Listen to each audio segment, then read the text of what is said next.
بسم اللہ الرحمن الرحیم۔ پیارے بچہ السلام علیکم ورحمۃ اللہ وبرکاتہ۔ آج کا ہمارا سبق 5ویں جماعت کے لیے ہے، اور 5ویں جماعت میں جو ہم نے بھارستانی اردو میں ہم نے جو سبق چنا ہے دوستی، اور یہ دوستی ہم نے یہاں تک جہاں تک ہم نے پڑھا ہے وہ آپ کو یاد ہی ہوگا، تو ہمارا سابقہ سبق ہے، تو آگے اس کو لے جائیں گے اس سبق کو۔ تو ہم نے پڑھا تھا کہ احمد اور ندیم کے بارے میں، ان کی گہری دوستی تھی، ایک اسکول میں یہ پڑھتے تھے۔ تو ایک دن ان کا پروگرام کہاں بنا، ایکسکرشن کے لیے بنا، اور یہ ایکسکرشن کے لیے کہاں گئے؟ پہلگام گئے۔ اور جب یہ پہلگام پہنچے تو وہاں انہوں نے پہلی بار آنکھوں سے پہلگام کو دیکھا۔ ابھی تک یہ سن رہے تھے لیکن آج پہلی بار وہ پہلگام دیکھ رہے تھے۔ تو اب آگے پڑھتے ہیں ہم، آگے کیا ہوا وہ ہمیں دیکھنا ہے۔ تھوڑی دیر گھومنے کے بعد سب لڑکے کھانا کھانے کے لیے ایک جگہ جمع ہوئے۔ احمد اور ندیم نے بھی اپنی ٹولی کے ساتھ کھانے کی چیزیں مل بانٹ کر کھائی۔ کھانا کھانے کے بعد سب لڑکے مختلف اطراف میں سیر کو نکلے۔ کچھ لدر نالے کے کنارے کی طرف چل پڑے، کچھ بازار کی جانب گئے، اور کچھ لڑکے جنگل کی سیر کو گئے۔ احمد اور ندیم بھی جنگل کی طرف نکل گئے۔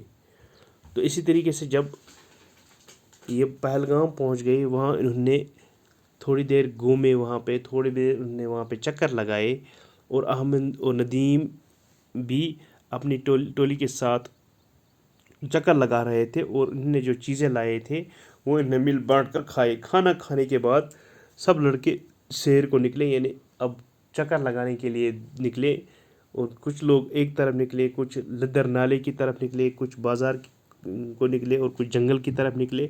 احمد اور ندیم بھی جنگل کی طرف گئے۔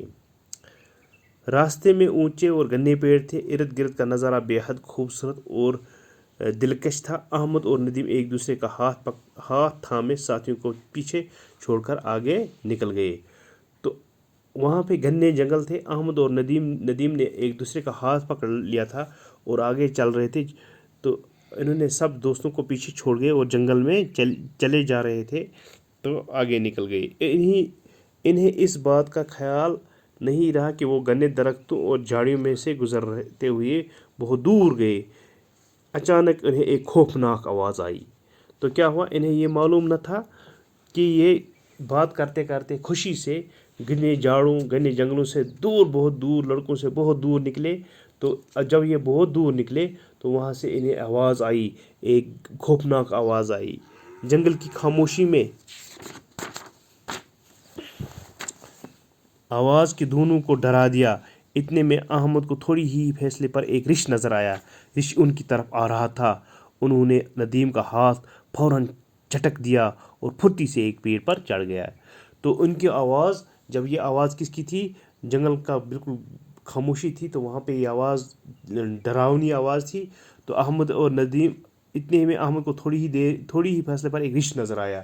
تو وہاں سے ایک رچھ آ رہا تھا، تو رچھ ان کی طرف آ رہا تھا۔ احمد نے ندیم کا ہاتھ فوراً سے جھٹک دیا اور پھرتی سے ایک پیڑ پر چڑھ گئے۔ یہاں ایک نئی کہانی شروع ہو رہی ہے پیارے بچوں، دوستی یہیں سے پتہ چلے گا۔ تو احمد نے کیا کیا؟ ندیم کا ہاتھ جھٹک دیا، یعنی ندیم کا ہاتھ زور سے جھٹک دیا، یعنی اپنا ہاتھ چھڑا دیا اس نے ندیم کے ہاتھ میں، اور پھرتی سے ایک پیڑ پر پھرتی کہتے ہیں جلدی سے ایک پیڑ پر چڑھ گیا۔ ندیم نے جب ریچھ کو اپنی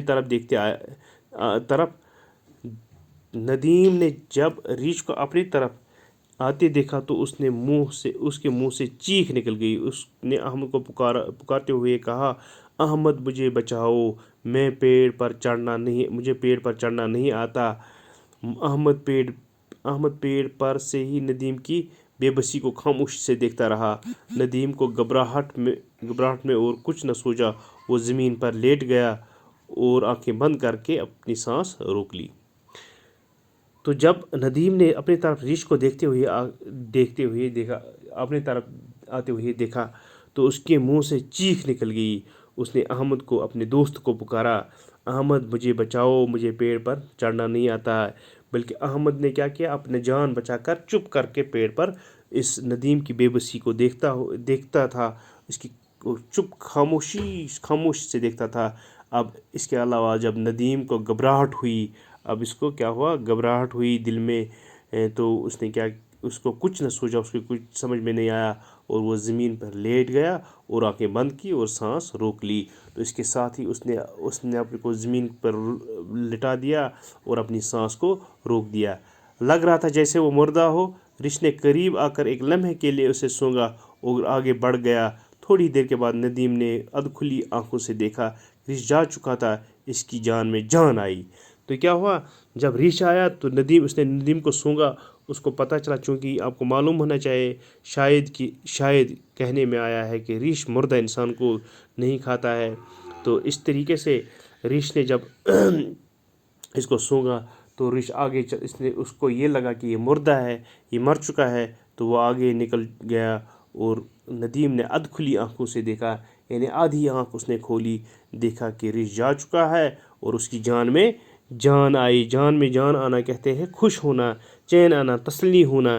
تو وہ کپڑے جھاڑتے ہوئے اٹھ کھڑا ہوا اور احمد کی طرف دیکھا۔ احمد کی بے وفائی سے اسے بہت دکھ ہوا۔ اب وہ کھڑا ہوا اور اس نے اپنے کپڑے جھاڑ دیے، اس نے اپنے جو کپڑے پہ جو گند لگی ہوئی تھی، کوڑا کرکٹ اس نے اس کو جھاڑ دیا۔ تو اس کے بعد احمد کی طرف دیکھا، احمد کی بے وفائی سے اسے بہت دکھ ہوا، چونکہ احمد کو ابھی تک سمجھتا تھا کہ وہ اس کا دوست ہے، لیکن وہ دوست نہیں تھا، بلکہ بے وفا دوست کی طرح تھا وہ۔ تو اسے یہ توقع نہ تھی کہ احمد مصیبت کی گھڑی میں اسے اکیلا چھوڑ دے گا، اس کو یہ معلوم نہیں تھا، اس کو یہ توقع نہ تھی کہ احمد اس کو بے بسی اور مصیبت کے وقت سے چھوڑ دے گا۔ احمد نے جب دیکھا کہ رچھ جا چکا ہے، وہ پیڑ سے نیچے اتر آیا اور ندیم سے کہنے لگا، شکر ہے بچ گئے، لیکن یہ تو بتاؤ رچھ تمہارے کان میں کیا کہہ رہا تھا؟ تو احمد جب نیچے اترا تو اس نے کہا کہ شکر ہے رچھ جا چکا تھا، اور اس نے کہا شکر ہے کہ ہم بچ گئے۔ اچھا مجھے یہ بتاؤ رچھ آپ کے کان میں کیا کہہ رہا تھا؟ چونکہ رچھ اس وقت اس کو سونگ رہا تھا، اس کو یہ معلوم نہیں تھا کہ یہ کہہ رہا تھا یا سونگ رہا تھا۔ تو اس نے ندیم سے پوچھا کہ ندیم، یہ رچھ آپ کے کان میں کیا کہہ رہا ہے؟ کہہ رہا تھا۔ ندیم مسکرا کر بولا، رچھ مجھ سے کہہ رہا تھا کہ دوست وہی ہے جو مصیبت میں کام آئے۔ تو اس نے اس کو یہ احساس دلایا کہ رچھ کہہ رہا ہے کہ دوست وہی ہے جو مصیبت میں کام آئے۔ پیارے بچوں، دوستی اس سے کرنا جو مصیبت میں کام آئے، چاہے وہ کتنا بھی غریب ہو، تو چاہے وہ کتنا بھی ضعیف ہو، مگر مصیبت میں جب وہ کام آئے وہی اچھا دوست ہے۔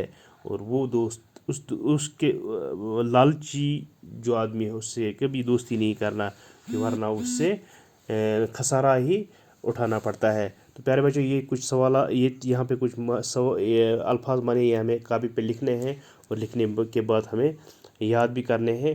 ایکسکرشن، سیر سپاٹا، بھولے نہ سمانا، بہت خوش ہونا، ایک جان دو کالب، ایک جان دو جسم، گہرے دوست، تفریح، ہوا خوری، سیر، صحت افزا، صحت بخش، بے بسی، بے اختیاری مجبوری، جان میں جان آنا، خوش ہونا، چین آنا، تسلی ہونا۔ تو کل انشاءاللہ ہم اس کے سوالات کریں گے۔ آج ہم اتنا ہی یہاں تک پڑھیں گے۔ دیجیے اجازت، اللہ حافظ۔